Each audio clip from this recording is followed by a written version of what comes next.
Hi everyone, in this video we're going to talk about the power of failure effects. When we do reliability-centered maintenance, in step 4 we write a failure effect for every failure mode that we identify in our analysis. A failure effect is just a little story of what would happen if we did nothing to predict or prevent the failure mode from occurring.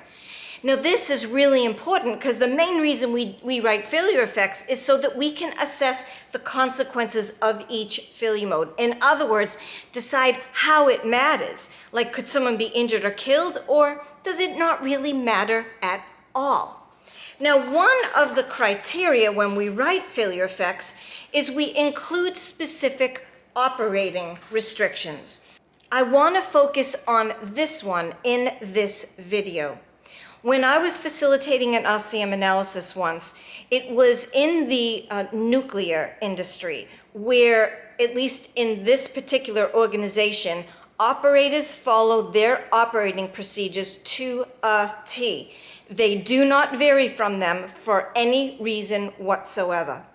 So we came upon a failure mode when we were working on an industrial air compressor, and the failure mode was pre-lube pump running light fails.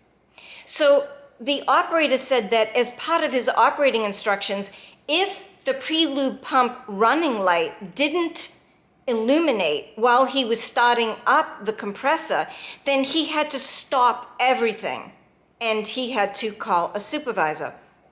Well, in the failure effect, we detailed, because he told us that the pre-lube pump is right there. He can hear it. He knows that it's operating.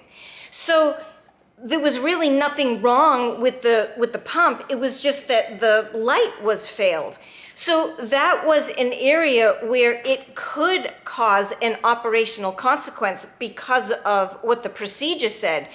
But in this case, we were able to identify that it was very easy for the operator to know that the pre-lube pump was running and that he could carry on with his operations and just report that, and it could be fixed at the next available opportunity. So there you have it. That is just one way that writing failure effects can positively affect your reliability. It can uncover things like this that you may not even realize are affecting your equipment reliability. I'm Nancy Regan. Thank you for watching.